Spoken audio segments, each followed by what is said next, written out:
Okay, we're going to get started now. Good evening, everybody. My name is Joe Graves, president of Unifor Local 88. I'd first like to welcome everybody for attending Ingersoll's mayoral candidates debate tonight. And at this time, could please everyone shut off your phone or maybe put them on vibrate. Oh, wow. I would like to thank the Woodstock, Ingersoll, and District Real Estate Board and Local 88 Union and Politics Committee for organizing our meeting tonight to give the people of Ingersoll an opportunity to meet and question the mayoral candidates. I would ask that everyone be respectful to the candidates while speaking and asking your questions. Unifor 88 does not take the position to endorse one candidate over another. We just provide the forum for the people of Ingersoll to get informed for their local candidates. I will now let moderator Colleen Waite take over. Thank you. Thanks, Joe. Apologize to anybody. We're just getting used to a new system. If anybody was here for our provincial campaign debate, we had a little bit of a problem. We now have installed kill switches on every microphone. So bear with us as we maybe get a little bit used to that tonight. I see some of you were here, judging by that response. So we are very glad to have this opportunity to provide the community of Ingersoll and the opportunity to ask the questions in this year's municipal election. We do ask, as Joe said, that all candidates and citizens of Ingersoll conduct themselves in a polite and respectful manner. Couple of things just to go over. If you have not been here before, the bathrooms are out the doors, that back door in the back hallway, down the hallway, and on your left-hand side is where you'll find those. Emergency exits are there, and over in the corner there, and out the front door where you came in. Okay, we do ask that if there are any candidates here that are running in other elections, whether it be for councillor or for school board trustee, you're welcome to ask questions. You are not permitted, however, to state that you are running for an office. That would be considered campaigning, and that's not really fair to anyone else who may not be here or have the ability to be here tonight. So if we could please make sure that we keep that out of the picture, that'd be great. I'm your moderator for tonight. My name is Colleen Wake. I'm with Unifor Local 88, the chair of the Union and Politics Committee, and I've been doing this for a while. We'll just go with a while. The timekeepers tonight are Rachel Flago from Unifor Local 88 and Lori Goldhawk from the Woodstock and Ingersoll Regional District Real Estate Board. You guys need a shorter title. So our format tonight will be as follows. All of the candidates will be provided with a 3-minute opportunity for introductions, and the candidates' names were randomly drawn to determine the order of seating in the introductions prior to this meeting. Questions from the floor. All the questions that we have tonight were a little different than other places. All of the questions will come from you on the floor. Questions will be directed to candidates in order of random seating. For example, candidate 1 will answer question 1 first, and then all the other candidates will have an opportunity to follow that up. Candidate 2 will answer question 2 first, all that sort of thing. It makes it real simple. Once the first 2 rounds of the questions have been completed, the questions from the floor can then be directed to any candidate that you so choose. Again, the candidates will have 1 minute for their initial response, and the additional candidates will have 30 seconds to respond if desired. All the questions from the floor will be done by 8:45 p.m. We will try and get as many questions as we can in between now and then. And then we'll have closing remarks, and each candidate will have 2 minutes for their closing remarks. The time guidelines will be strictly adhered to. 1 bell you will hear that will indicate that they have 15 seconds left for their response, and when they are finished, 2 bells and their mic gets turned off. They've all been warned. So members of the public are asked to come up to the microphone. Please state your name and your question. Keep your questions brief. We understand that there's going to be a lot of questions tonight for the candidates, and we ask that in order to get as many of those questions asked as possible, when you are asking the questions, please keep it brief. I'm sure you may need to provide some background information, but keep it as brief as possible. Also, if you've asked a question and there's someone in line who has yet to get to the microphone, we ask that you respectfully step aside and allow them to ask their question before you come to the mic for a second time. Fair enough? Wonderful. So hope you enjoy the evening, and with that we will begin. So we'll start with our introductions at the far end of the table. The first candidate, Tim Lobson. Am I live? You're live. Yay. Good evening. Thank everybody for coming out. Thanks Unifor and Woodstock in Ingersoll District. See? It's not just me. Now I forgot the rest of it. Anyways, Thanks for providing a thing. This is one of the best candidate forums in Oxford County, and I've been around. So, I've been a resident in Ingersoll for over 35 years. I have 3 daughters. I have over 3 decades of experience in production management, primarily focused on business turnarounds. If there's a problem, they send me in to fix it. Regular volunteer. Some of you, I see some faces I've met down at the dog park, Ingersoll Recreational Trails, Safe Cycling, and the Stitch Supper Club, which is an amazing part of Ingersoll. Active social media promoter of events and points of interest in Ingersoll and area. I'm a dump fighter in social media at councils. I was a participant in the OMB hearing. I also developed this concept since the first time I ran of Oxford West, and I think that instead of Zora and Southwest Oxford and Ingersoll doing constant boundary battles and having issues about where they're going to put this and where they're going to put that, that we should be able to work together and create our own little entity. It gives us a little more push at council too. The proposed recreational complex can be a catalyst for solving some of our housing and social issues while meeting the service needs for all ages. And I'm going to give you some more time, and I appreciate your support at the polls. Unmute. Check. Okay. Thank you very much. And second candidate, Ted Komisky. Good evening, people of Ingersoll and candidates. Thank you, Unifor 88 and the Real Estate Board, for giving us this opportunity this evening to be heard. For those new in town, my name is Ted Komisky. The Komisky family came from Ireland in 1830. I was born and raised and schooled in Ingersoll. I've been married to Sherry for 30 years. I have 2 boys that we are very proud of. I've been the mayor for 8 years. Past Deputy Warden of the County of Oxford, being on multiple boards and committees, Zero Waste, Library Board, Earth Board, for examples. Chair of many cultural groups and artistic director for Canterbury Folk Festival for 20 years. I have learned so much in 8 years as mayor. I quickly learned we had no reserves. I quickly learned we had no infrastructure scheduled because we had no funds. I quickly learned we had no asset management program that was working, and I quickly learned that we were not able to maintain what we had, building and roads. The only way to manage this responsibility was to raise taxes, and we did. We became the highest tax community in Oxford County, but over the past years, our neighbors have caught up with us. In fact, we have had some of the lowest tax increases in the area. Our average tax increase over the last 4 years has been 7.5 compared to our neighbors, Tillsonburg 13, Norwich 16.5, Woodstock 17.5, Southwest Oxford 19, East Zora Tavistock 21, Blandford Blenheim 22, and Zora 24. We are now financially in control of our future. We have over $9.5 million in reserves, getting closer to Ontario municipal recommendation standards. We have an asset management program that is assisting us in budgeting preparations. We now have reserves for future needs, such as multi-use recreation center, as soon as federal and provincial funds become available. We have put over the last 6 years $14 million into badly needed road work.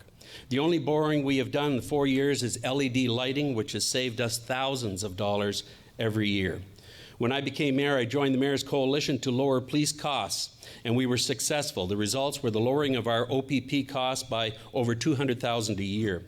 We have continued the strong program to support the needs of our youth at Fusion Center. In my second year as mayor, the landfill dilemma landed on us, and I've been working tirelessly in many directions to stop it from happening. I have spoken to premiers, ministers, mayors. We have over 70 municipalities supporting the motion to have the right to say no to landfills. I honestly believe we will prevail. When I became mayor, I soon learned that the purpose of the municipal government was to ensure the safe and well-being of the community and its infrastructure. I have worked hard for you to make this happen, and I'm asking you to allow me to continue. Thank you. Thank you. And now we will hear from Broderick Carey. Good evening, everyone. My name is Mr. Broderick. Carey, could you move your microphone a little closer to you, please? Thank you. Okay. Good evening, everyone. My name is Broderick Carey. I've been a lifelong resident of Oxford County. I've lived in Ingersoll for approximately 50 years.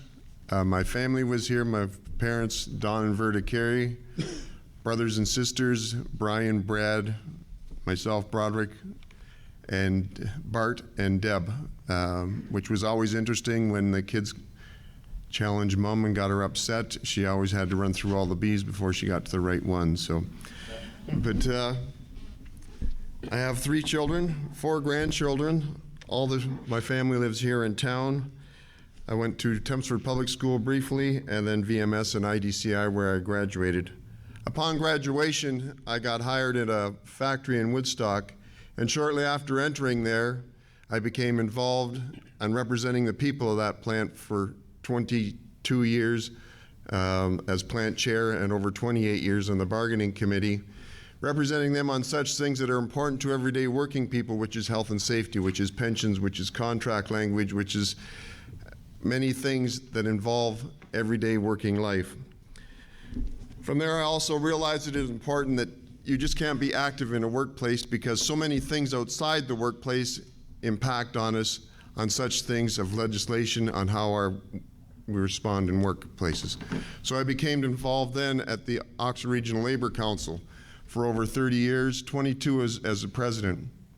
And during that time, I was a spokesperson on behalf of 8,500 working people across the county, dealing with such things as lobbying our local MP, our MPPs, ministers, premiers, all in a way looking forward to improving things and getting our message out there. And one thing I learned what was important, it wasn't just about me going out there, it was a team of people that were going out there, because to be successful, we all have to work together to push a government, because what they understand is numbers. And when the numbers are speaking to them, they will listen. So from there, in about 2005, I started attending the council meetings here in Ingersoll.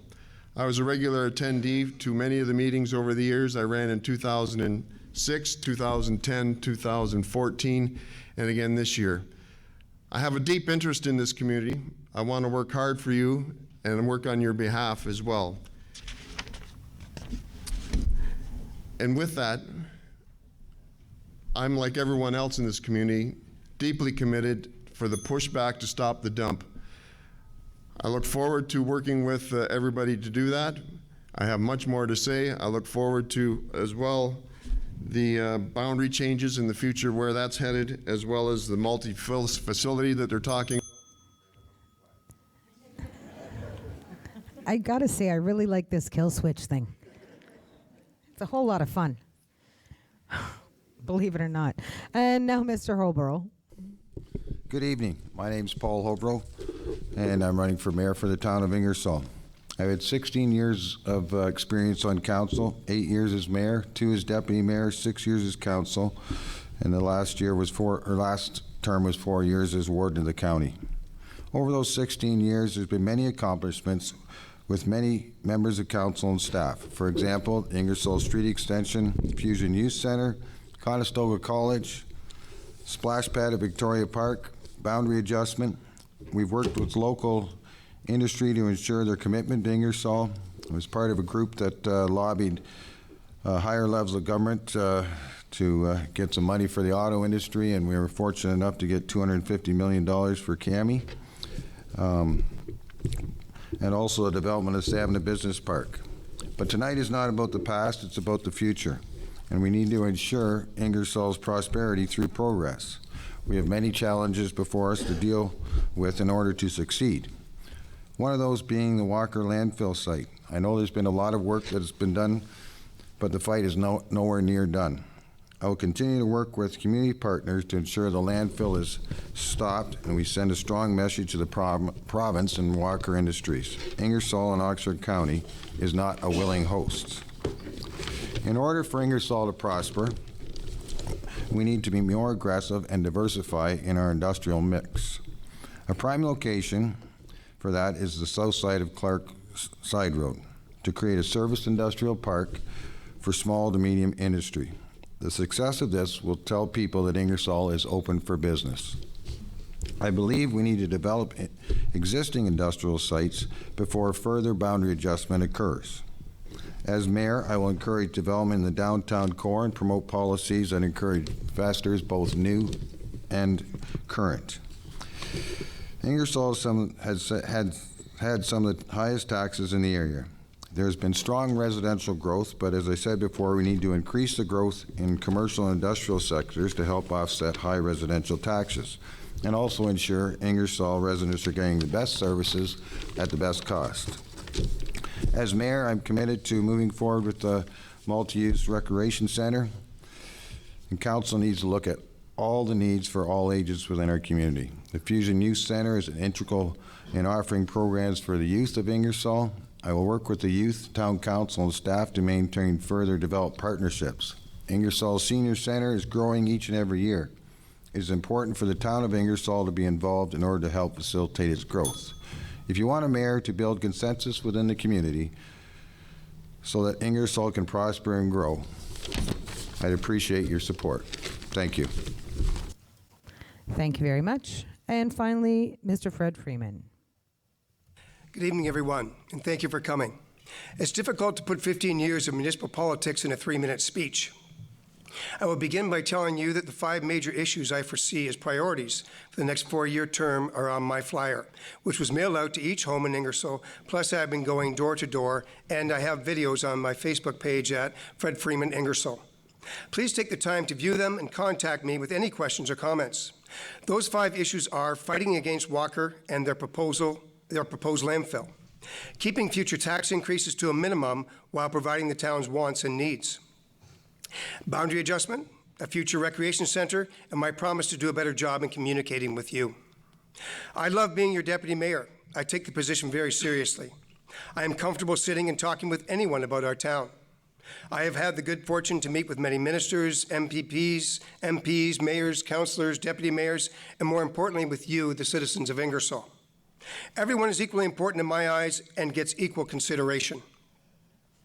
Everywhere I go, I talk proudly about my town. I am fortunate that my job as a realtor allows me the flexibility to be available for many special meetings and conferences. I believe, as deputy mayor, it is my role to sit on numerous boards and committees for the town. As a politician, if you want to help a committee or board be successful, you have to be prepared to listen to what others have to say and be flexible. I am that kind of politician. I love sitting around a table with a group of people and solving problems, then giving them the credit for doing so. I have sat on the board of directors for the Senior Center for 15 years. I have been in the Police Services Board for 8 years. This term of council, I have been a member of the committee for the new Multi-Use Recreation Center, the Ingersoll Trails Committee, and the Safe Cycling Committee. Also, I have been the chairperson for the Boundary Adjustment Committee. We have been negotiating with Southwest Oxford Township over the past 4 years, and I am proud to say that our committee and council is very close to bringing in approximately 1,000 acres for industrial, commercial, and residential land use. These lands will help set the stage for Ingersoll's future for a long time to come. I am tireless when I champion something I strongly believe in. As deputy mayor, I'm expected to step into the mayor's shoes at a moment's notice. I'm expected to know what the mayor knows. I'm expected to be able to work with all of council and, like the mayor, be a liaison between and or for council and staff. I feel I do that very well. A lot of people say they love their community. With the amount of time and energy I've contributed over the past 15 years, I've proved I love my community. Please vote for experience. Vote for me, Fred Freeman. All right. So now you've had a chance to meet everybody a little bit. If you have a question, we do ask that you respectfully head to the microphone and let us know your name and state your question. The first question will be directed initially at Tim Lobson. Nobody's going to ask a question, really? Oh, there you are. Oh, good. I couldn't see past the speaker. My question is, we have several trips. What's your name, sir? Steve Koski. Thank you. We have several trips over to Asia and other places looking to drum up business. I would like to know from Tim and the others their point of view on these trips and how they plan to proceed with them in the future. In the past, we have not gained one job from any of those trips. When you look at Woodstock, Woodstock gets a chicken hatchery from Perth County. They get Cisco Foods from the States. They get Suprema, which comes out of they're a Dutch company, but they're in North America too. But they're getting stuff. They're not getting them from Asia. Any of the Asian ones that are in Woodstock are actually directly related. Most of them are actually owned by Toyota, so it makes a logistic sense. And I can't see us making any more judgments. We're supposedly after 20 years or 15 years, however many years it's been, you think we would have developed that relationship with the Asian companies right now. The United States is on fire. They're looking for places to go. That's where we should be. Thank you. And Mr. Komisky. Yes, with the trade situation the way it is right now with the United States, it's very advantageous for us to be able to have further outlets to bring in industry. The Ontario government itself and the federal government are making missions to Japan, China, Taiwan, etc., because of the interest that is there. It is not a large cost for us to participate in these moves. Southern Ontario Marketing Alliance is really doing a lot and getting success in having companies coming in. Thank you very much. I have timekeepers to keep happy over here, guys. That's why I hit the microphone fast. And Mr. Carey. Yes. I believe we have to look at those trips and see what we can do to encourage investment here in Oxford County and especially in Ingersoll. We're way overdue from getting something major in this town, and anything that we can do sensibly and with common sense to get there, we should look at. I've been on a couple of those Asian trips. One was to deal with when it was Cami Suzuki. It was to sort of enhance our relationship as a community. The other one was to deal with the Toyota plant in Japan. That means you have 15 more Oh, seconds. sorry. But as far as new opportunities, we have to look at whatever. It's a world market that we have to go after, whether it's Europe, other parts of the East, United States. Thank you. And Mr. Freeman. Thank you. I firmly believe that it's a smart thing to send our economic development officer to Asia, whether it be Taiwan, China, Japan, and every other year the mayor has gone as well. It is very respectful as far as the Japanese are concerned to have all of these people go. And again, when we're talking boundary adjustment, it just makes sense. We are going to have more lands available, so you know what? We need to bring as much industry as possible. Thank you very much. And now we'll move on to our second question. Anyone? Okay, good. Good evening. Peter Buglis is my name. I'm a resident of Ingersoll. Given that our MPP is a member of cabinet, I'd like the candidates to explain how they're going to lobby him to stop this damn dump. And what's the time frame for success, given that the mayor of, the premier can cut Toronto City Council down by 25-30% in a matter of a week? I figure turning off a dump should be an awful lot easier. If we're ever going to get it cut off, it's now. And I'd like some feedback on that, please. Thank you. So I'm going to make it awfully quick, so hang on. The MPP actually, after Bill 139 in Toronto, when I went and approached and said that municipalities should have the right to say yes or no and to go into Bill 139 when the OMB was going to be canceled out. Ernie Hardeman at the time was able to put forward a private member's bill which stated that each municipality should have the right. It was backed by the Conservatives. It was backed by the NDP. It was backed by the Liberals that are in caucus that had a unanimous decision on the second vote. It was canceled. I have a letter from Ford himself before the election stating that he supported Ernie Hardeman's private member bill 100%, that landfills should not be forced down the throats of municipalities. And I have gone around to municipalities right from Thunder Bay to Toronto in support with Ernie's movement, and I have over 70 municipalities backing the motion that we should have the right to say yes or no, and that's... Thank you very much. Moving on to Mr. Carey.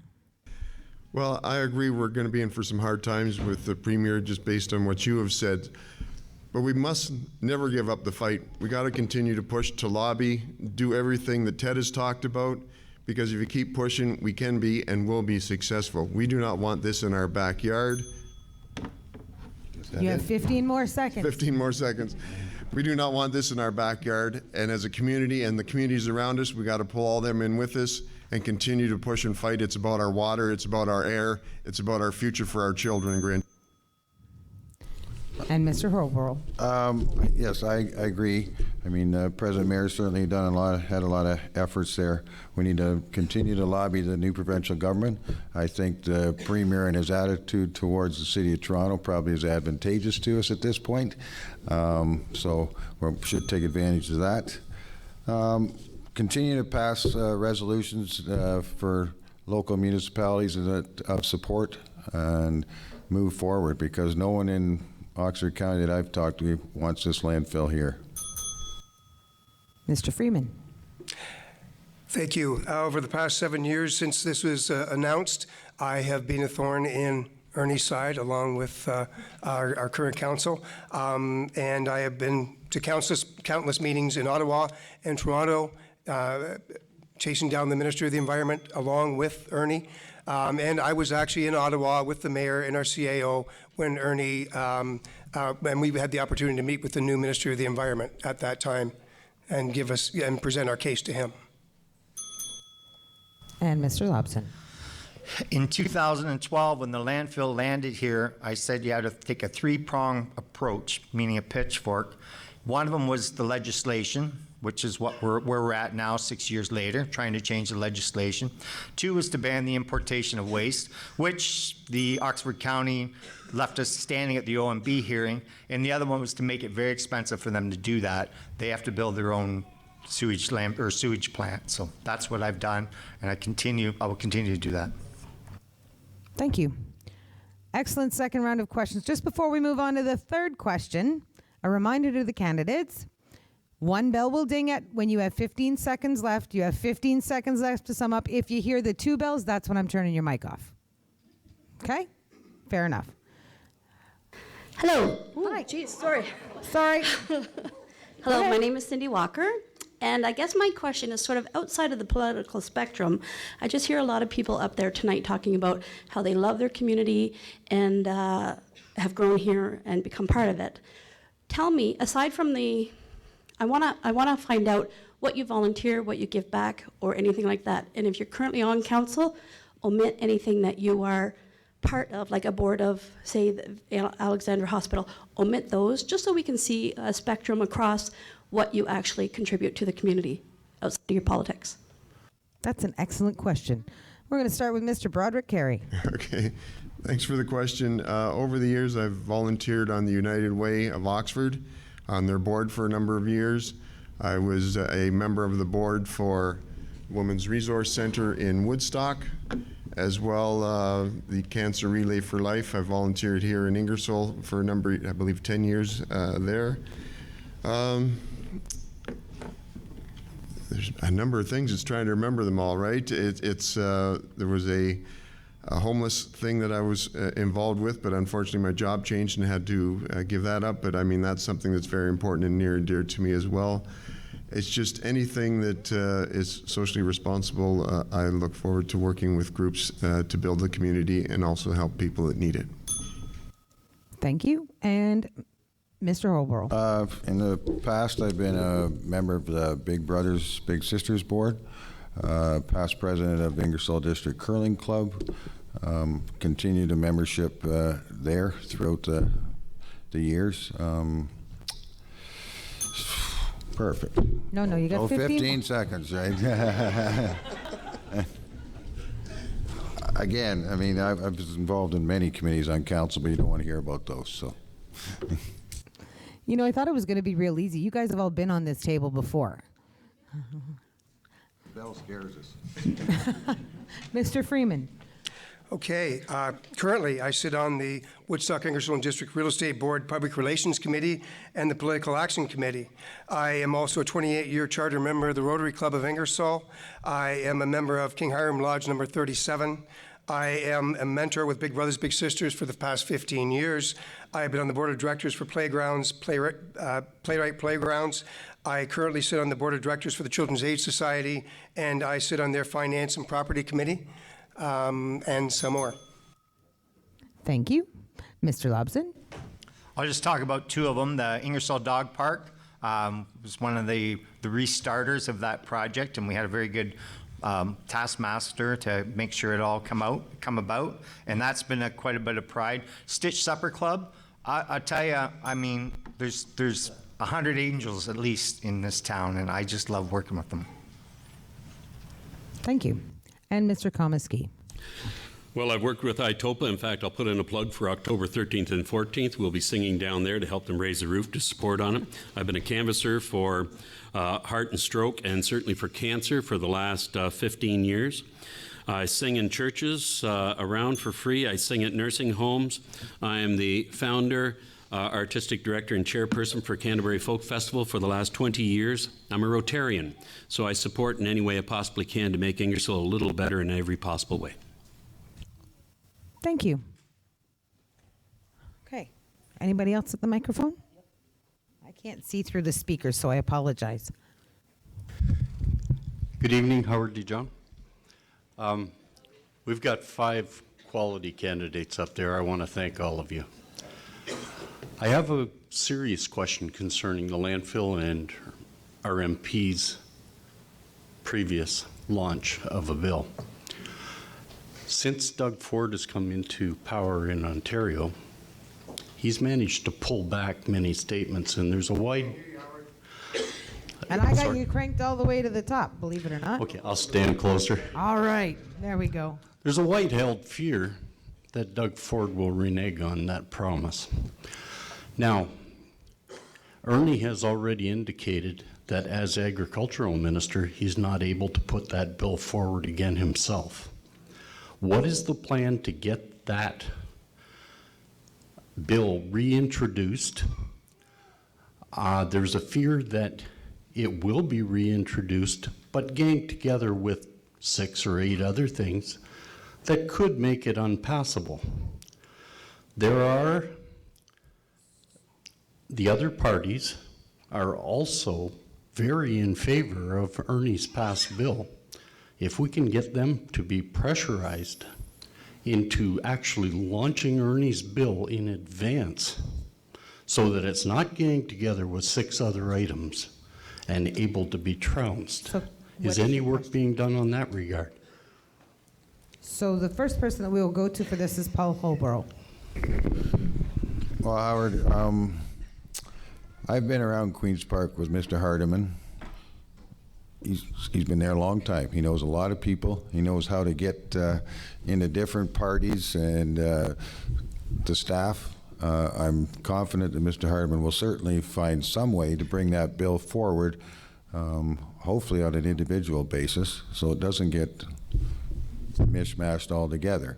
But I believe Mr. Hardiman has the ability and the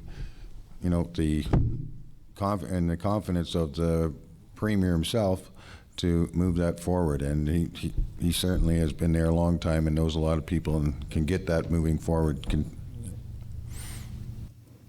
Thank you. Mr. Freeman. Keeping in mind that Mr. Ford, Premier Ford now, had sent a letter to Ingersoll, an email actually to Ingersoll, stating that he would support Ernie's bill. He would support Ernie.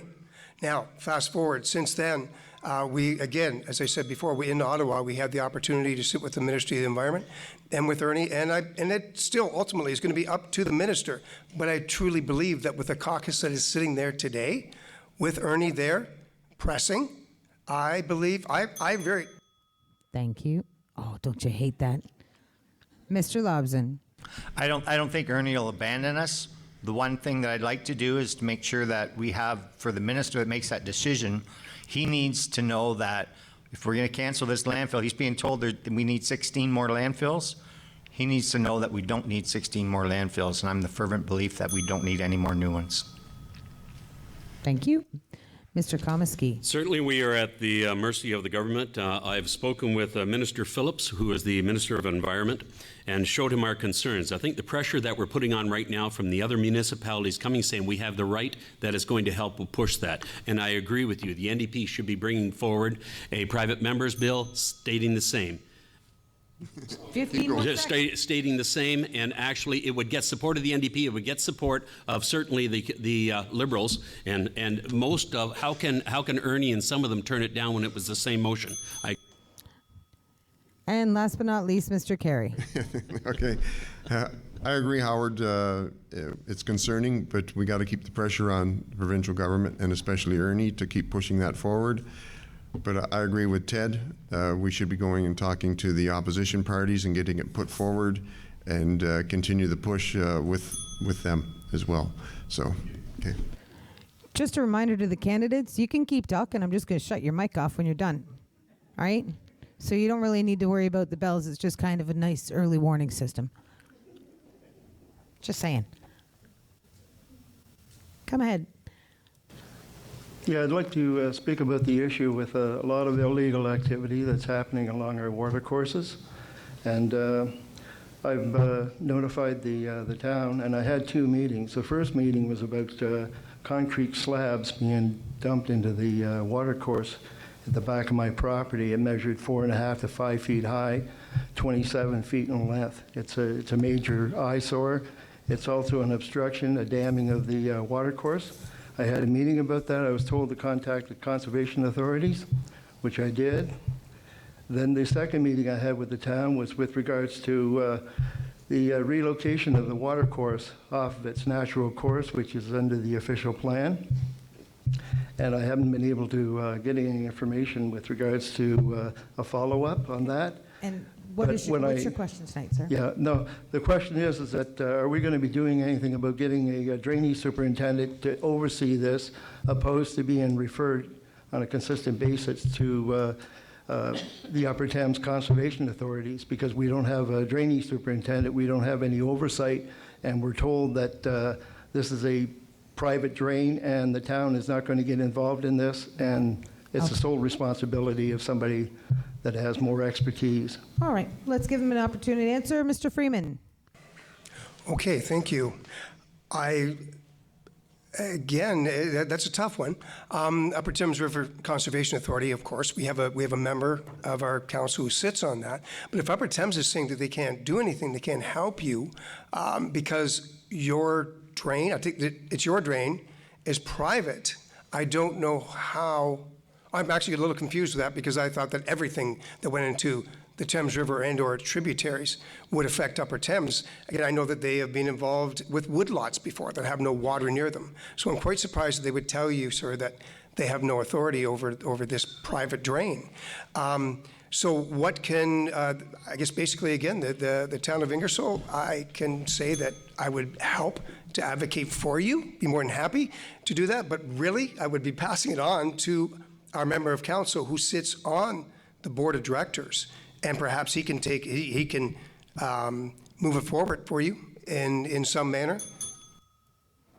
See, I just turned the mic off. It's great. And Mr. Lubson. One of the things that over the years working for Atlantic Packaging, we used to generate a bit of noise sometimes. One of the things was always that when someone came to the town to complain about us, they said, go see the Ministry of Environment, and it would be nice to give it a little heads up. We deal with ministries, and I would help you with the ministry or whatever we have to do. But the town should look after their own stuff first. At least come out and take a look at it. That's what I would do. Thank you. And Mr. Komisky. Not too sure if you've gone up to the town engineering and actually sat down with them and talked. They will, in relationship with Upper Thames, they will sit with you and find out who's responsible and what the direction you could go in from here. Their responsibility is to make sure that watershed, make sure it flows into the Thames River in a possible way, if that's the direction it's going in. If it's in a watershed situation with the Upper Thames, they will govern it. If not, then engineering will help you in the idea of what you're going to do with that water on your private property. Thank you. Mr. Carey. I think Ted hit the nail on the head. I mean, that's one of the best opportunities to push it forward and see if something can happen. And if not, I mean, we can all work together to find some solution to it because it doesn't seem to make any sense. Thank you. And Mr. Holbrook. As obviously Upper Thames is the primary person or organization to go through to direct local members of council, but you can also talk to other area local members of the Upper Thames River Conservation to get down there and at least have a look at it. I mean, I'm not sure whether anybody from Upper Thames has even come to look at it and see what if it is impeding the flow of the water. So Thank you very much. Just a reminder to everyone who is here that is asking a question, if you do have further questions, you're welcome to meet with the candidates one-on-one between 9 and 10 p.m. when we're finished everything here. But if it's something that you need a little bit more direction on that you'd like, then feel free to do that as well. There's snacks and coffee at the back. When I made an appointment to see the town engineer, the town clerk, Michael Sir. Graves, Yeah. told me I wasn't allowed to talk to the town staff anymore, Well. and that I had to go through him, and that if I wanted any information, I had to make an Yeah. application And- to the Information and Privacy Act. So I did try with the engineer, and Yep. I was blocked. And that sounds Thank like you. something that you'd want to take up absolutely No, one-on-one. that's with them okay. Thank after. you. You're welcome. Any other questions? So Good this- evening. My name's Matthew Gillies. It's been mentioned a couple times already, a little bit about the dump. I'm just wondering if the candidates here would like to kind of go into some detail about what they've done the last 6 years, either publicly or privately, the initiatives they've been a part of officially or in their own private lives to kind of work on Ingersoll's behalf to stop this dump from becoming a reality that we have to deal with for the rest of our lives. Thank you. So we're back at the top of the order, and we will start at the far end of the table with Tim Lobson. Woo-wee. In 2012, when this was announced, I had to work that Saturday, so I missed the rally. Well, they were halfway down the road when I ended up getting there. But I sat on the original Opal, helped out with the original Opal board. I put probably 1,000 or 2,000 hours in research into the terms of reference. Probably the same amount into the current environmental assessment. I keep trying to inform people of different ways that the landfills can be done. Active social media presenter, and I also stood for the new version of the OMB and gave a presentation to the thing. I was really shocked when Oxford County went behind closed doors, made a deal with Walker, and Walker never packed their bags. I even emailed Walker and said, "Hey, I got moving boxes for you," and they never responded. So, Thank you. And Mr. Komisky. In 2012, I was likely one of the first ones that was approached by Walker saying that they were going to put 18 million ton of Toronto's waste and greater waste into a landfill 800 meters from our subdivision. At that point in time, we attacked the ministry right off the bat to find out what the process was and how we could stop this. I've been a part of Opal. I've been a part of the Oxford Coalition for Social Justice to support them. I've been on the side of the road waving signs. I've signed petitions. I've been to Thunder Bay, right through to Toronto, trying to promote this. Thank you. Sorry, it's not a lot of time to squish everything in, is it? It's a good thing you guys got time one-on-one to talk to everybody after. And Mr. Carey. Well, for me, I've attended forums that they've put on, signed their petitions, made donations to the cause, attended rallies, talked to the community people, emailed our members of parliament, anything to try and help from a perspective of a citizen in the town. Thank you. Mr. Holborough. Actually, I believe there was wind of Walker coming to the town of Ingersoll prior to 2012. I did have an opportunity to meet with some of the Walker people. Since then, I sort of gone into private citizen life, and in my own social groups, it's certainly been a topic of conversation. And as I said earlier in my opening remarks, I have not met anyone that's in favor. Thank you. Mr. Freeman. Well, I've certainly done as much as possible by supporting OPAL, Oxford Coalition as well. And as I was saying earlier, with our council, we have been a thorn in the side with the Ministry of Environment. It got to the point where we would walk down the halls at conferences in Toronto and Ottawa, and the mayor and myself walking down there, and the Ministry of the Environment would go, "You guys again," because we were in his face constantly. Unfortunately, then the following Minister of Environment wouldn't talk to us for the past 4.5 years because he didn't want to create a bias. Thank you. Okay. Do we have anyone else at the microphone? Hi, my name is Megan. I have a question. Unfortunately, within the last year, Ingersoll's oldest property was torn down. It was on King Street, and now trees have been torn down on the street to put up 2 houses, which are unfortunately also not affordable housing. And then within the last month, another fire struck another heritage property in Ingersoll. Ingersoll is one of the few communities that doesn't have, like small communities, that doesn't have a heritage committee or like designation system. So I'm wondering what you'll do in the future to ensure the heritage preservation of Ingersoll. So we will start with Mr. Komisky. Certainly, in the last term, we put together a heritage group that's going to be looking into this for further recognition. It's sad to see these buildings go, and I agree with you 100%. Right now, the situation is they're private property, and so the private property is governed by their commitment, whether the fire situation, whether the insurance to rebuild it, the cost would whether it was designated or not, they would still estimate whether it was able to be restored. Certainly restoration, moving in on private properties around Ingersoll is going to be a rather difficult thing to do with a heritage program because of the costs involved with it and the designation involved and what you can personally do with it on a personal basis on your own property. But yes, I agree. We need to do something. We need to preserve what we do have, but we have to do it with conscious that it's private property and conscious that the costs involved with it don't put the tax base in a situation that we're saving something. Thank you. Mr. Carey. I agree. I mean, we have many beautiful buildings around here that have a rich history that we should be looking at a heritage policy and program for the community that makes sense, that, like Ted says, doesn't jeopardize the tax base as well, but it's something that's very important. Thank you. And Mr. Holborough. I believe we, at one time, we did have things that were built into some of the site plans upon, when there was talk of development around these heritage buildings for preservation of, the trees or the actual facade itself.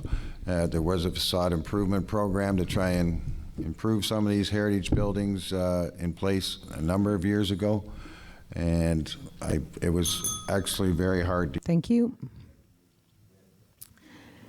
And Mr. Freeman. Mr. Freeman.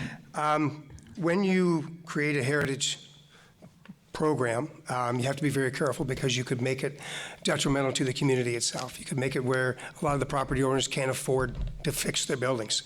A really good example, we were very fortunate with the Carnegie Library that the 2 gentlemen that purchased that have been able to go ahead and put money into it. I think they're somewhere around $200,000 now, and they're planning on putting another $200,000 on the inside. And we gave a partial heritage designation. Thank you. And last but not least, Mr. Lobson. One of the important things is to use our building standards to make sure we don't have demolition by neglect. Those houses, they fall apart if you don't look after them. If you look at most of the buildings that we've lost in town, a lot of them were owned by the town themselves, including that library. Like my railroad, sorry. That was only one. I'll just go. You good? Yes, You I'm didn't good. want your second ding? Okay, got it. No problem. And the next question.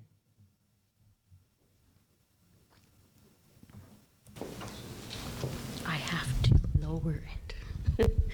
Good evening. My question is regarding the Sorry. Oxford Can we just- Village. Can we just get your name, please? Sure. I didn't want to say because I'm running for council. No, just your name. Maria Sickle. So my question is regarding Oxford Village. Initially, when we moved to Ingersoll, that was the community we built in. And my concern is the exits from that subdivision.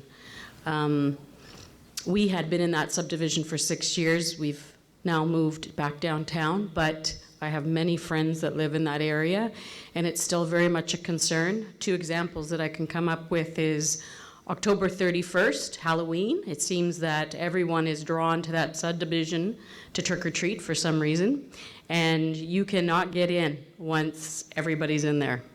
And I had issue even getting back to my own home one evening, October 31st.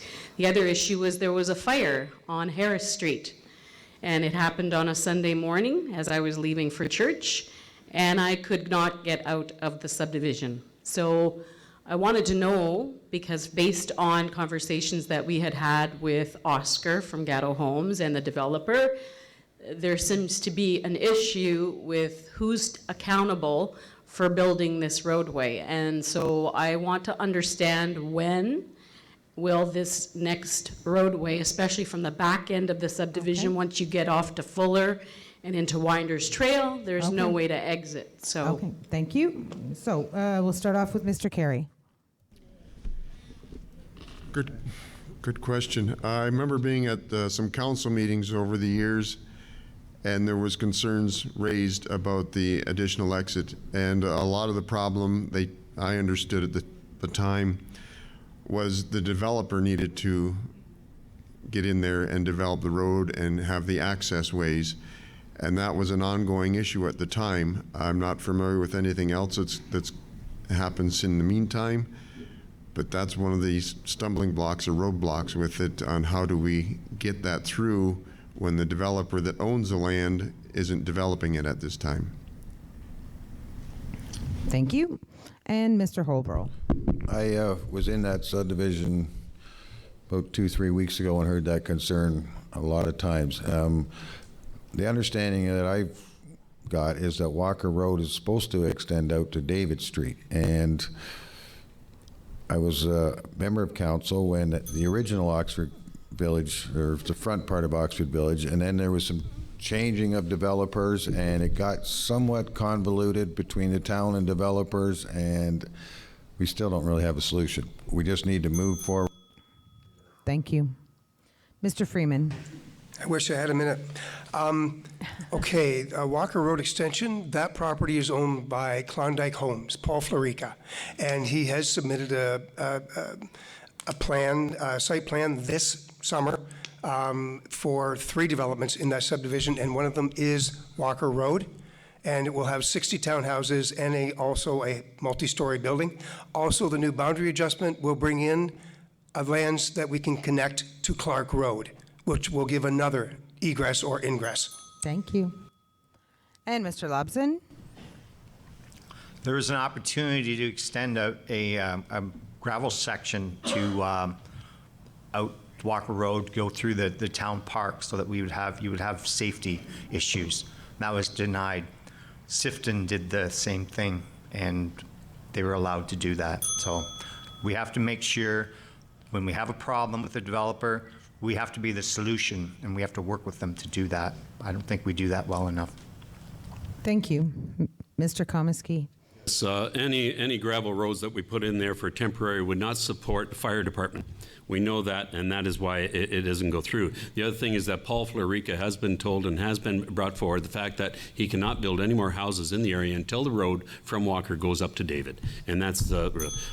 We're surrounded by developers, and we're at the mercy of developers to the certain extent because they own the land. We will take it over. We will assume it at some point in time, but they must be directed or helped in one way to say, what is the best direction? Thank you. Okay. If we could actually allow someone that's waiting to ask a question first, and then we'll do that secondary. Hi, Angela Green. I would like to know your thoughts about the multi-use recreational center. As a mother of a 4-year-old, we're looking forward to this. Do you think it's important for Ingersoll, for the future of our town, for the citizens and the children and the seniors? Thank you. And we'll start off with Mr. Holbrook. I'm not sure if you recall when I first came on council, before I had gray hair, I was a proponent of some sort of recreational facility. Obviously, we haven't got to that point. I'm very supportive of having a multi-use facility that supports all activities for all ages, whether it's hockey, there's some opportunity for service clubs to use it, walking trail inside. I mean, I've been to a number of arenas over my children's lifetime going to, and Ingersoll needs a new arena, there's no question about it, but that's not the only facet of the multi-use facility we need to be concerned about. So multi-use means maybe even some outdoor activities, because I'm not sure how long we may have our ability to use some of the soccer fields. Thank you. Mr. Freeman. I sat on the ad hoc committee where we invited the user groups from the community, not just user groups for sports, but also we had the senior center, the members of the senior center were there as well, and we came up with a plan, and with the help of a consultant, and it was determined the best location, and that it would be built as modular, and it would include an arena, a single pad arena, but could have a double pad in the future, and that's the idea of constructing it that way. Multi-use room. Thank you. Mr. Lobson. I found out at the candidates meeting that there's actually been a decision on where it should go. It goes into, the town is planning on putting into Zora. Zora Township is the ones that we're in partnership with to say, you know, we don't want to dump, we want the right to do that, and it seems a little moronic that we would push an arena without their permission in on them, because it's going to be a zoning battle. Thank you. Mr. Komisky. Yes, number one, no site has been designated for sure on where it's going. That's for the committees of the new council to be able to do so. Just to let you know, yes, we are for it. We're for it 100%. We are putting money aside right now in reserve for it. We want to be able to be shovel ready, and shovel ready means that we're going to have the architecture, everything set, the land set, and the wait for the provincial and the federal funding to become available. $31 million, we can't do it alone. We have to have a third to be able to support it, to be able to look after it. Yes, we want. Thank you. And Mr. Carey. Yes, and it's important to have a multi-use facility that the entire community can use, the soccer fields, everything else. We have to have things for our children to do that keeps their activity going there instead of heading in other directions. It's just also important for when industry's looking at locating here, what type of things do they have for the people that are going to work in their facilities as well. So I'm very supportive of it, yes. Great, thank you. So this brings us to the last question of our initially directed round. So this question will be directed initially to Mr. Freeman, and then after that, it's a free-for-all sort of thing. Not really, but sort of. Hi. My name is Sharon switch. Gillett.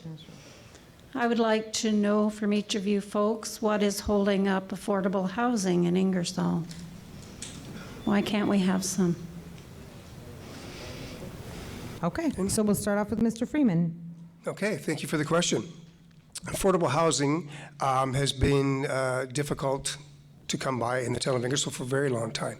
And again, the difference between affordable housing for one person versus another it changes considerably. A lot of people today are thinking affordable housing. Again, it is housing that could be subsidized by the County of Oxford. So we do have that type of affordable housing. But what a lot of people in the town of Ingersoll want is they want housing for seniors. They want apartments. They don't want condominiums. They would like to have apartments that are rentals. The town of Ingersoll has in the past invited developers. When VMS first came up for sale, they invited developers to come and please take a look at this, turn this into something nice, make this into apartments for seniors so we can. Someone eventually did come along and do that. But again, the difficulty is we have very little land. I can tell you right now that there are 2 parcels for sure. One of them, as I was mentioning earlier, is out on Walker Road. It's a multi-story building. Could go there. Hoping. Thank you. Mr. Lobson. In 2016, the BMA provides a report, and it showed that Ingersoll was the second highest place to put a walk-in apartment for taxes. Orangeville was the top. $2,300 was the report. Okay, the average is $1,100. So you're paying $200 a month rent just for taxes on your apartment versus where everybody else pays $100. It's the attitude that keeps the developers away. It's not the fact that we're not nice people and we can afford it. Thank you. Mr. Komisky. Right now, if you're talking seniors housing, it's altogether, and the fact is that what we have done for many years right now is tried to get developers to be interested, to be able to get them to be able to say, yes, this makes it worth it. The population, they say, won't support it for purchasing it. We're losing people to Woodstock on a monthly basis. And I'm saying, hey, the people are here. They're saying no, that for selling, it will not cover the cost. Renting, certainly, it will not cover their time span in the building that it would be. Thank you. And Mr. Carey. As we hear around the table, one of the issues is developers. And there's got to be a way with our federal, provincial, and municipal governments of finding a solution so people can live in a home that they can afford up to and including their final days. And anything we can do to push that through is something that we should all strive for and work for. Thank you. And Mr. Holbrook. Probably around 2008, 2009, the provincial government did have some initiative around affordable housing, which meant somewhat, some of it was subsidized housing, some of it was you could pay. And I remember when the old town hall came down, there was a developer came and said, Ingersoll can't afford to put a high rise here. They won't be able to afford the rent. So we have to have some incentive for the developers. Thank you very much. Okay, so from here on out, as you come up to ask a question, if you can tell us not only your name, but tell us who you'd like to direct the question at initially, that would be fantastic. So I'll direct the question to our current mayor. So this is going back to Winders, and in regards to the discussions of developers and cost of developers and development. When we lived at Winders and Winders, we had to have our road ripped up 4 times because the infrastructure of the piping that was used. Sorry, I pushed the wrong button. Sorry, it's okay. The piping that was used from China was continually breaking up underneath the ground. And and various other water mains had to be replaced to other homes as well in this brand new subdivision where we were taxed the most. So I want to understand what the governance is going to be behind making sure that developers who are implementing brand new infrastructure are going to implement an infrastructure that is not going to have to be dug up in a time frame of the road probably being built only 5 years. In 4 years, every year, that water main had to be dug up. Okay, thank you. And we'll start with Mr. Komisky. Certainly, this is a very, very tough thing to monitor. You have a developer, and the developer puts all the infrastructure into the road, and then we assume it at a later date. So the idea is that what materials are going into there. Our engineering department analyzes the materials that are going in and the usage of it. What is the quality of it? Is the quality going to last or isn't it going to last? What is the name brands that are happening at this date and what is their security on it? We carry a security for a certain length of time. If it breaks down, it is the duty of the Ingersoll engineering department to say, whoa, no, you pull that back up. If we're having problems with those elbows, with those valves, then the road is going to be ripped up, and it's going to be ripped up all the way along until we know that each one of those valves is being addressed and looked after. This is an issue. It is a concern. We hope that the developers that we have in front of us are going to be able to design and build a road that's going to last the appropriate time frame. And so the material that is used, as we know in our housing. Thank you. Mr. Carey. Well, I don't have anything to add other than to agree with Ted. I mean, it's an issue that we have to find a solution for. that the quality of the products that they're using, that they're putting underground, have to be at a certain level so we know they will withstand the pressures that they're put under down there. Thank you. Mr. Holbrook. Yeah, it was the assumption of the road by the municipality cannot happen until the engineer and council has agreed that those standards for the community have been met. So there is obviously there's site supervision of when they're putting the services in, and at that would be the time to say, stop. We're not happy with this. But in order to do that. Thank you very much. Mr. Freeman. Those materials being used in that subdivision, any subdivision in Ingersoll or Ontario, have to be approved by Ontario standards. So again, perhaps it wasn't that, perhaps it was workmanship. But on the same token, our engineering department is tasked with that, to checking and making sure that everything is done properly before all those pipes and everything are covered. So it's surprising that there would be that many issues on that road. It's hard to say what happens. Really don't have the right answer for that. Thank you. And Mr. Lobson. They said. We're going to do that again, are we? Perfect. Do we have another question from the floor? I see somebody coming. Anybody else ready? It looks like it's you. And Second time around. That's Howard right. Dijon. Can you let us know who you're directing your question to initially, please? I'd like to start with Ted, please. Sure. Only because he was the lead figure in this part. Ted, you launched a major offensive at County Council trying to ban the importation of waste. It went through many different tweaks and twinges, and some things were stopped because of legalities and the county not able to put forth biases and many different issues. But there is one other aspect that was raised several times, that Walker has indicated that they are going to put waste soils as daily cover on the landfill.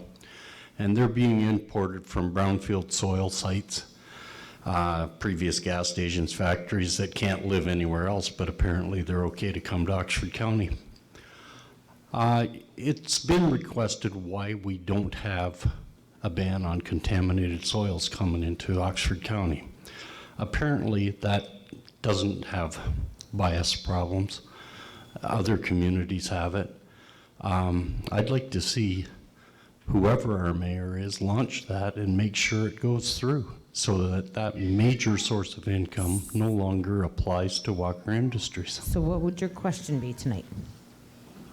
I'd like to see his response as to whether he's going to push that forward, and any others, how they're going to achieve that. Very good. Thank you. So we'll start with Mr. Komisky. Yes, but let's get this right up front. I've tried to attack this on every possible base we can, and this has been introduced in the past, certainly introduced by Mr. Lobson and many others.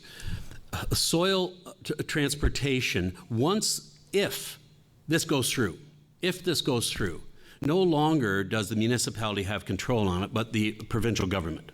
So that any bylaw that is presented at this point in time will be governed only when it comes up to how the Minister of Environment wishes for the dirt to come in. And if they have dirt over here that they say it's okay and it's going to be moved, then it will be moved. And the municipality won't have any choice. The town of Ingersoll itself cannot make a bylaw on another township that says you can't bring in dirt. But can Oxford County say we're not going to bring in dirt? We most certainly could. But how much weight does it hold? How much energy does it hold? The same thing as the building or historical buildings. If it's damaged beyond control, it doesn't matter what bylaw you put in place, it'll be overruled. Thank you. Mr. Carey. Once again, I mean, Ted's covered it all. He's been involved in this heavily from the beginning. And there's issues there, and we got to get around them. Thank you. And Mr. Holbrook. I just wish someone in Toronto or whoever's going to make these decisions has some common sense and realizes, there's underwater aquifers on however this gets to it's going to get to the water table one way or the other, whether it's the waste or the cover, and we should be protecting the water at least, not to mention, the other pollution that's going to be caused by this proposed landfill. Thank you. And Mr. Freeman. It is very frustrating in that there are communities out there that will actually take landfills. They'll take nuclear waste. They are also many of them who will actually take contaminated soils.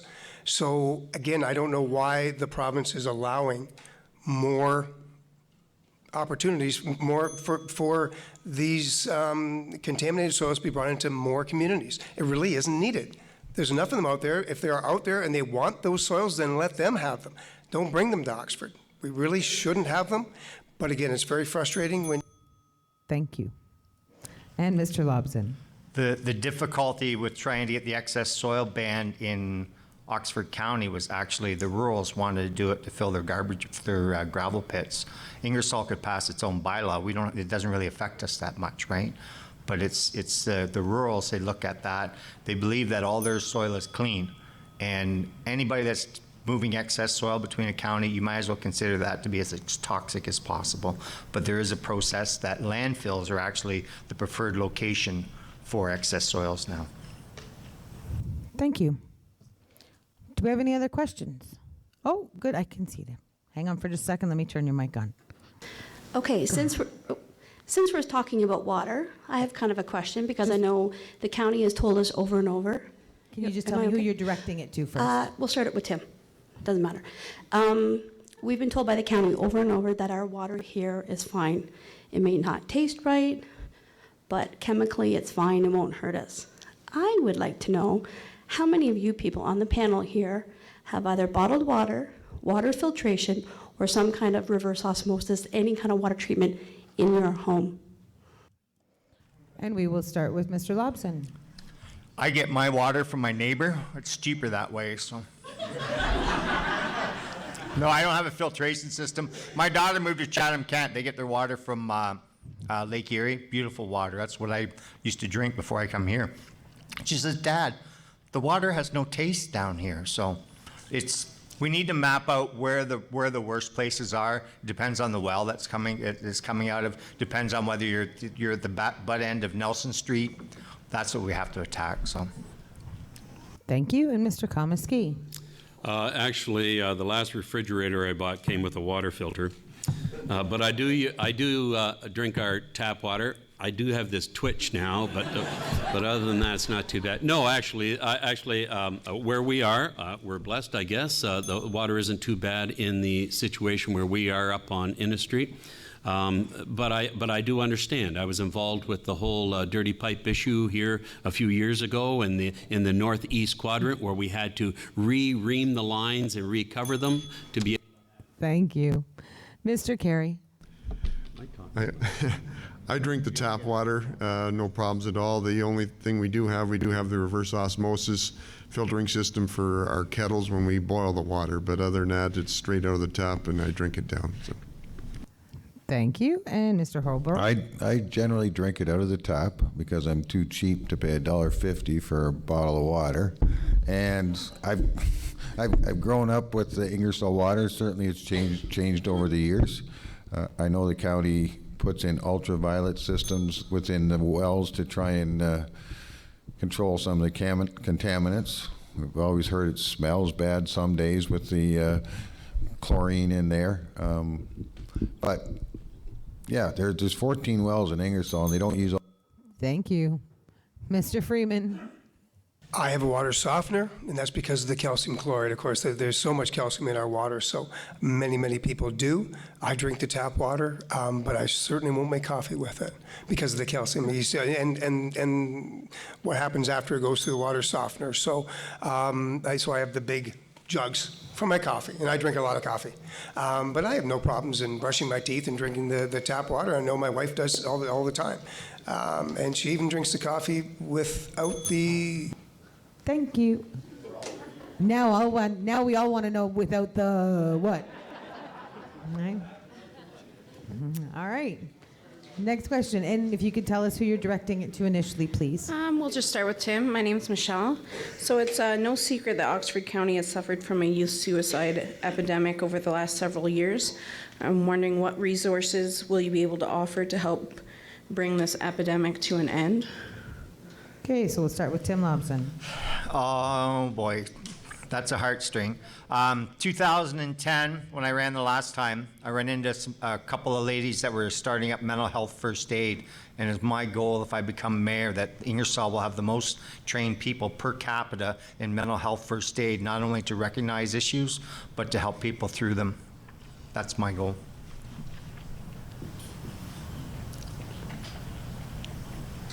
Sorry. Mr. Komisky. Yes, it's awareness. It's awareness and it's education, and with the high schools, with the grade schools, all over the place. The Board of Health needs to do more work, and they are looking into this to doing more work. We are very lucky in town. We have the nurse practitioners, which also are available. And I think that youth and adults need to know what is available for them within this degree of suicides that we've had in the past, the importance of it, the need for it, education, communication. Thank you. Mr. Carey. Yeah, it's a sensitive thing. We've all had friends or relatives who've gone through it, and, education, availability for the people to assist these people at a very difficult time to get them turned around. Getting funding from the provincial and federal government is key to help us as well. It's long overdue. Thank you. Mr. Holborough. I believe the Canadian mental health is totally underfunded.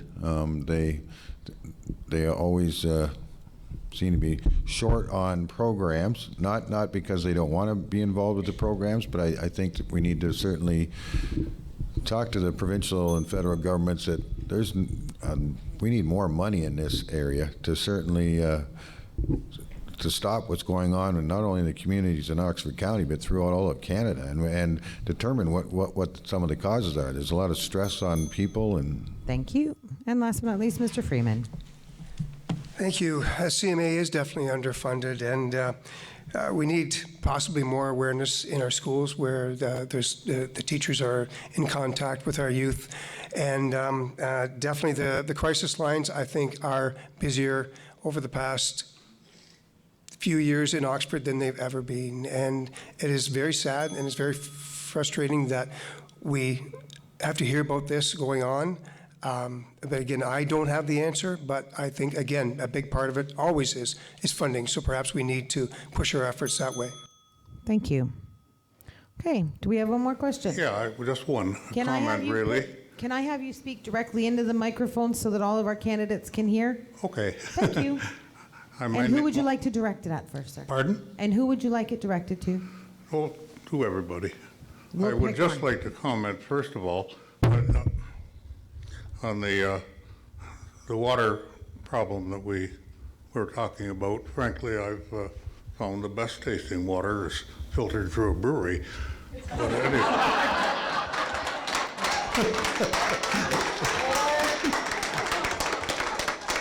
I'm not hearing a lot of disagreement with you there, sir. But anyway, I would like to point out that some of the engineering safeguards that we rely on are sometimes not infallible. I'm speaking, of course, well, the Chinese copper, that may have gotten past them because nobody knew. But we also have aluminum house wire. Lousy choice, because aluminum reacts with other metals when they're in contact for any length of time. I have personal experience with that. Another thing is the squirrely light bulb that was forced on us some years ago.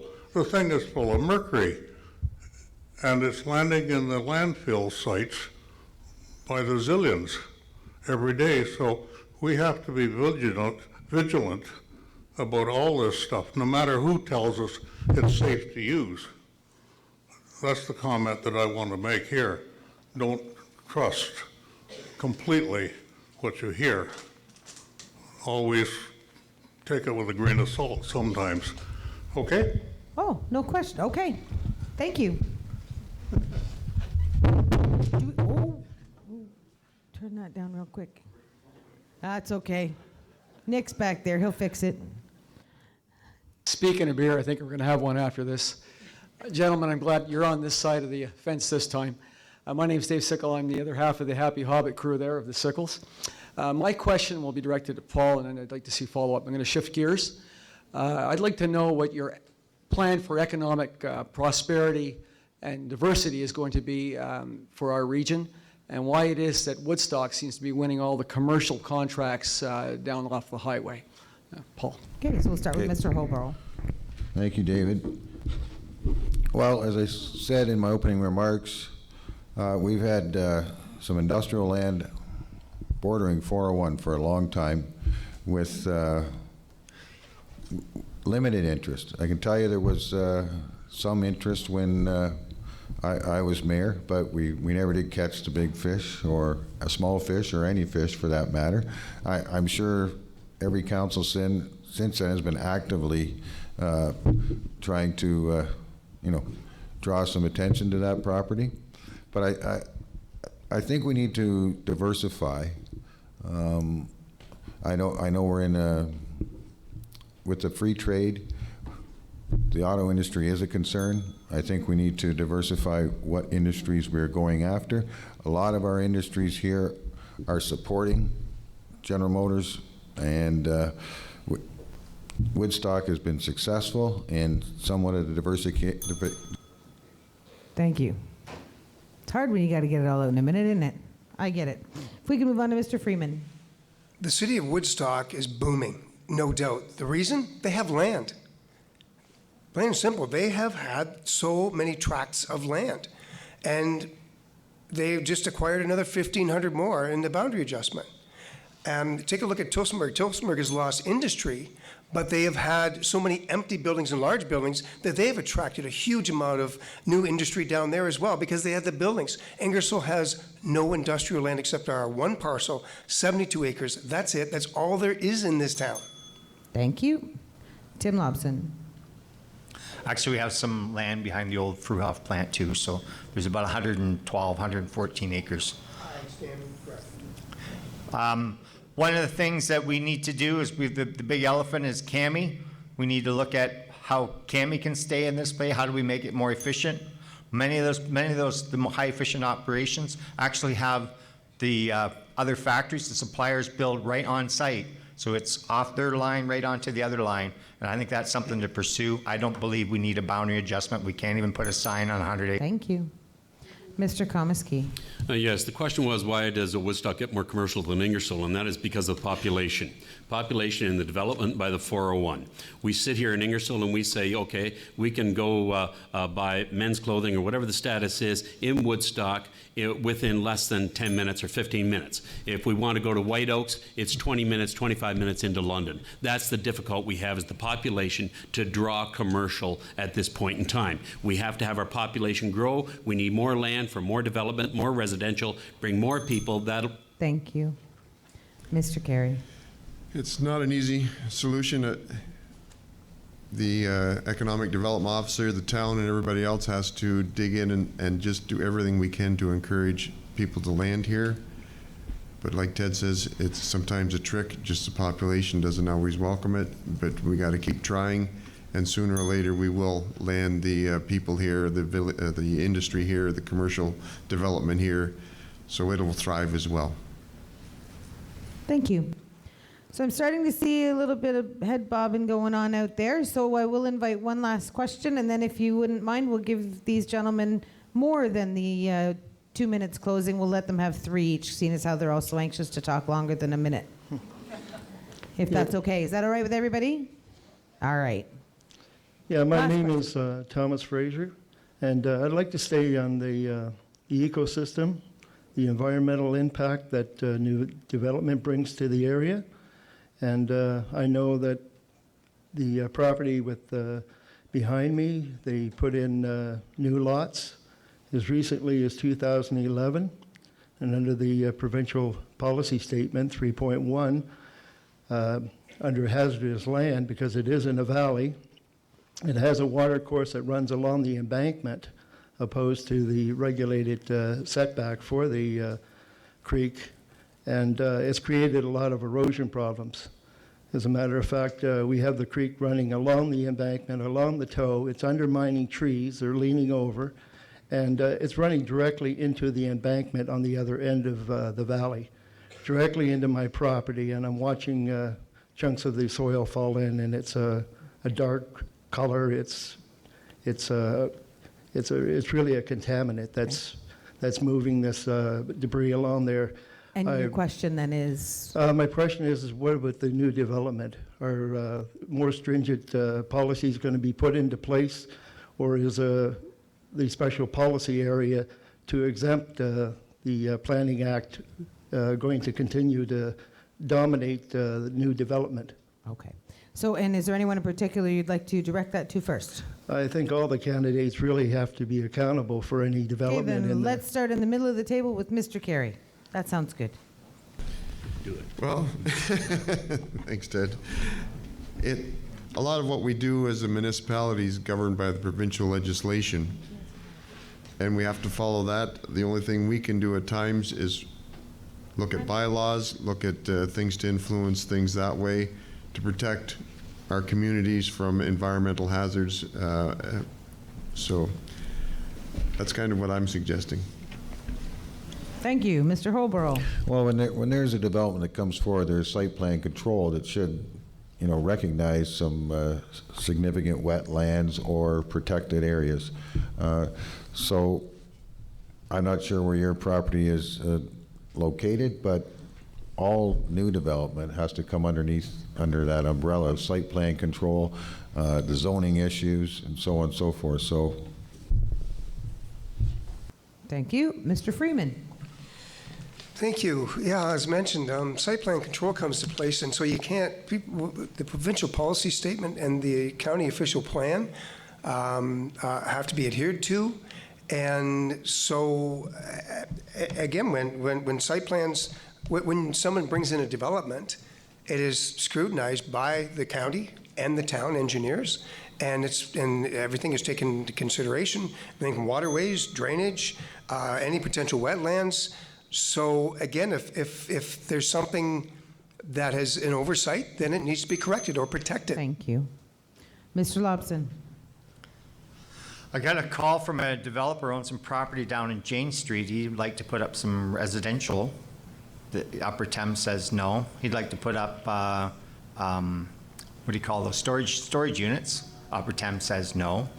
And it's strange that how they treat different people, the Upper Thames, and I think the municipality needs to put some of that back in because we help to fund them too, so we have to do some pushback with Upper Thames.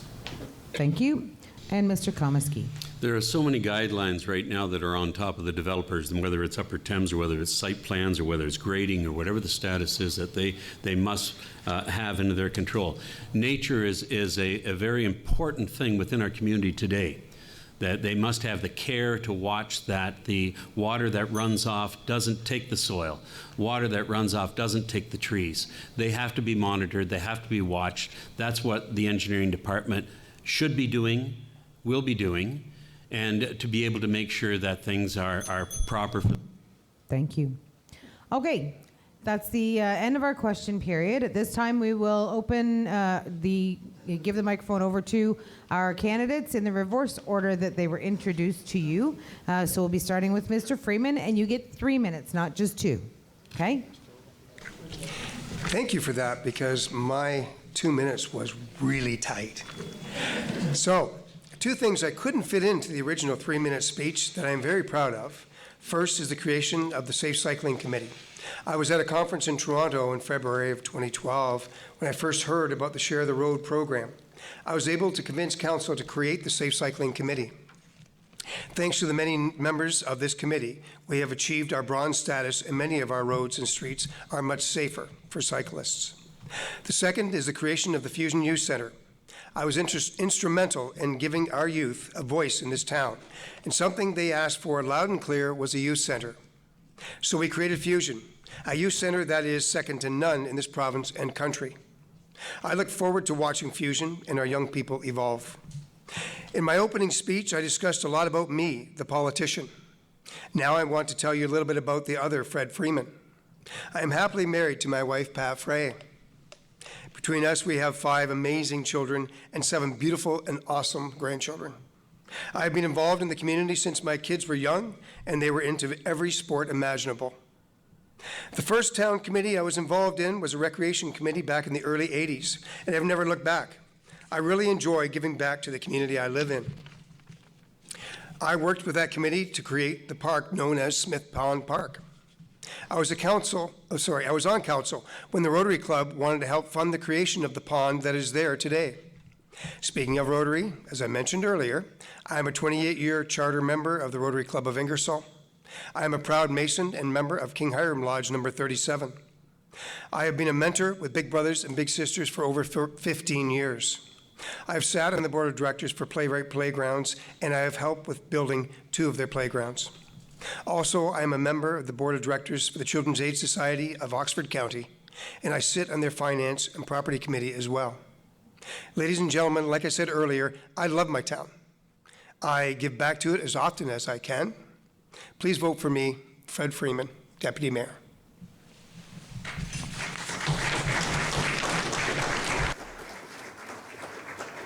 Oh, sure. Now you don't even use your whole 3 minutes. Jeez. And if we move on to Mr. Paul Holbrook. Well, thank you. Well, I must not have read the email close enough. I thought we only had 1 minute, so I'm going to be, if I start to wander, forgive me. I have quite a bit of experience in other forums, so I do tend to wander. Anyway, first of all, I'd like to thank the Woodstock Ingersoll District Real Estate Board and Unifor Local 88 for hosting tonight. Thank the public for engaging in the process. This is what it's all about. You need to hear what the issues are, how the candidates will deal with your concerns, but there are concerns for all of the community, and we've got a good crowd here tonight. Thanks to the fellow candidates, not only the ones that are here tonight, but there's another meeting next Thursday in this facility for 13 council candidates. So there's a lot of interest in becoming on town council. I remember when I first moved to Ingersoll, I was 17 years old, and this was, my father was a minister, or retired minister, and we moved around quite a bit, and Ingersoll was one of the biggest communities that I'd been in at the time, lived in for sure, and I said, this place is way too big. I don't, I didn't want to be here, and I got involved with the community. Had three children that certainly were involved in their school community and sports and everything else. But what I found while I've been trying to get back into this position as mayor is that people want to communicate with the local politicians. When I was on before, I was downtown, and people were. You could engage with the. I'm not saying it doesn't happen now, but I mean that's one of my strengths. I like to talk to people face to face. I'm not a great Facebook person, sorry, but I'm also. I mentioned I was on many different councils, and I'm a very hard-working team player. I started out as a councilor when I was 28 years old. Then I became deputy mayor. Then I became mayor at 34 by default. Mr. Warden wanted to step down. At that time, I had 3 young children, decided, this is way too big a job for me. I need to look after the family. Stepped away and then eventually came back as mayor. So I love the community. I've been involved in the community in a number of different facets, whether it's through my children's eyes or my own experiences, and I just want to be involved to get Ingersoll.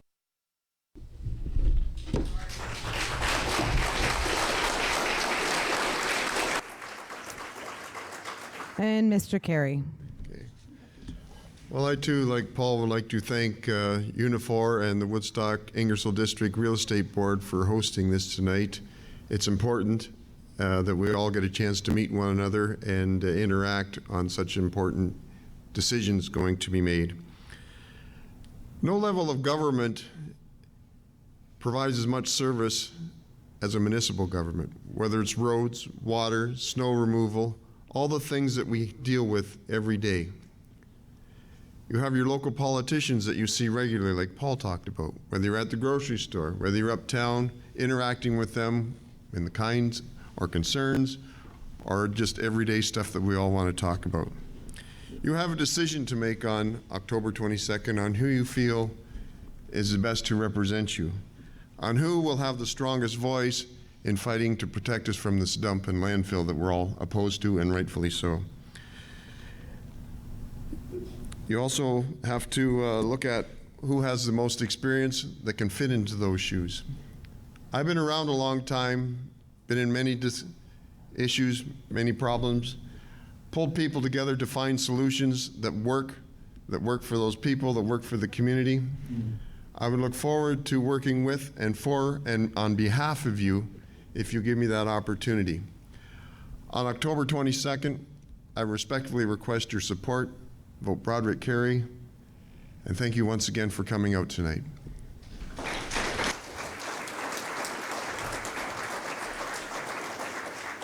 Thank you. And Mr. Komisky. There was a time when we used to be able to say the Our Father before a council meeting. That's no longer possible. It's ruled out.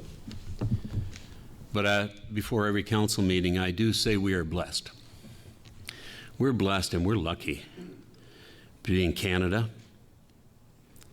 Ontario, beautiful, beautiful province. Oxford County, it's the heart. Ingersoll is the heart of Oxford County as far as I'm concerned. I classify it as the hub of the earth. My family's been here for 5 generations. We call it home. I went to Sacred Heart School, IDCI, Western, Fanshawe. I worked maybe 6 jobs through my life managing plants, Collins and Aikman, Belcamp, London Stair and Railing. Was heart and soul was Ingersoll. I've been performing music and praising the Lord for maybe since I was 10, I suppose. I'm here. I'll always be here, no matter what happens. My heart is here, and we must make Ingersoll survive. We must make Ingersoll grow. I want to say something, and I hope you take it to heart, and that is the respect I have for anyone who comes forward to put their name to be on council. It's sometimes not a pretty situation. You sit up there and you decide on which side of the street the trees stay on, or what side of the street the sidewalk goes, or where the street does go or where it ends. There are so many things, and you look out in a town our size at 12,500, and no matter who comes up in front of council, you know them, and you do your best. And you must have that respect, and I respect all the gentlemen and the ladies and gentlemen and ladies that are coming out for council itself, that they put their name forward and put themselves out there to help their community. Someone once told me this, and I got to say it, I didn't write it, I would love to have. Towns are not towns, they're communities. Streets are not streets, they're neighborhoods. Houses are not houses, they're homes. We are a small community. Yes, there is lots of work to do in its development and its future. We must respect the position. If you end up not respecting the man, fine, but the position itself must be carried and respected. I hope I've done that. I continue to do so, and I ask for your support to keep the voice going, to keep. Thank you.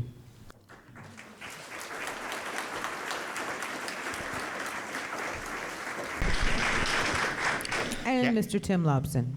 I'm going to stand because I'm going to play with my rocket. So Then you should pull your microphone up so they can hear you, Tim. how do you do that? There you go. Just like There that? you go. Okay. more room for my rockets.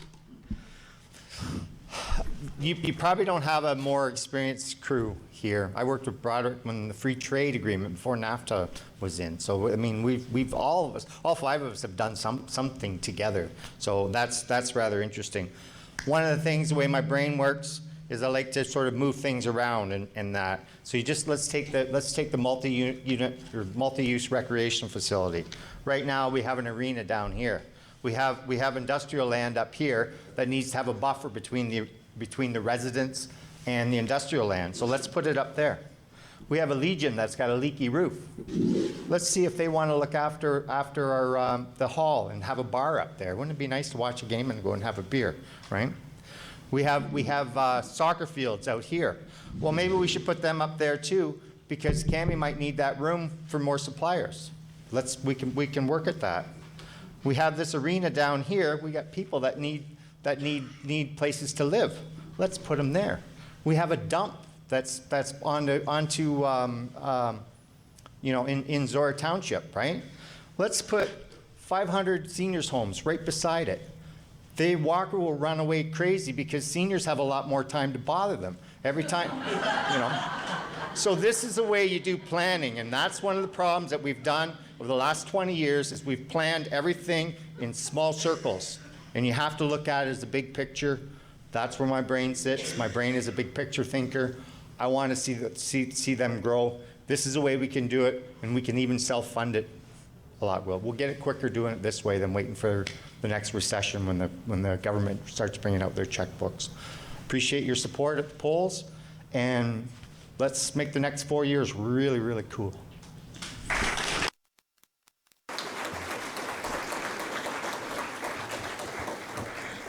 Okay, if I can just have one big round of applause for the 5 gentlemen sitting at the front of the room for taking the time to be here tonight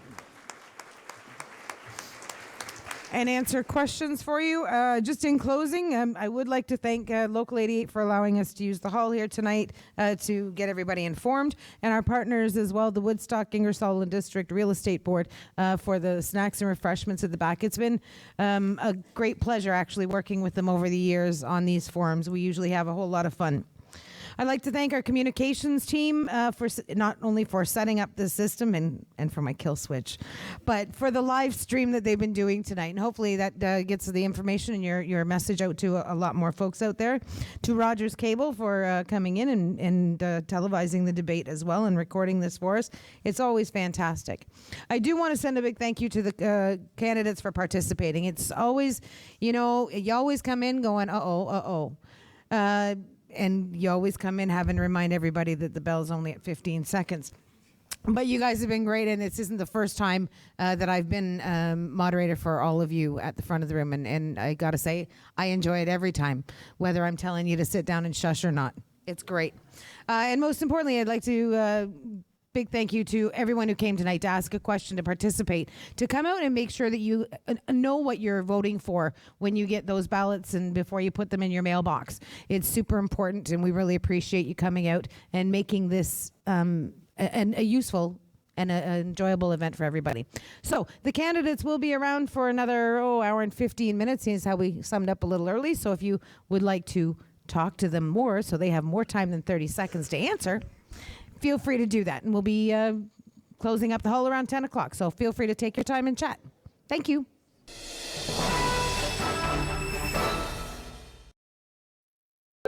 Call the Rogers TV viewer response line, email us, or connect with us on social media.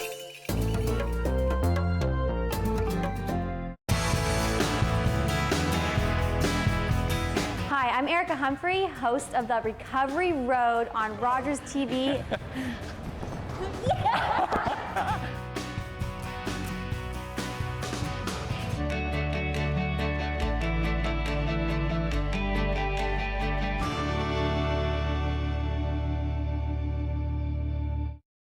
With Showcase, feel free to savor the suspense. What did you do to your parents? They died.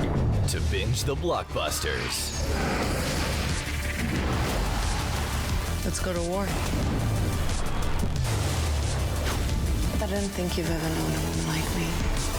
Feel free to feel the power. I'm Luke Skywalker. I'm here to rescue you. I know. Feel free with Showcase, now in free preview. It was my daughter's birthday. She was blowing out the candles on our cake when we heard coming from the TV. So we stopped and listened, and it helped us get to safety. That's why when I think of my daughter's birthday, because now she gets to keep having them.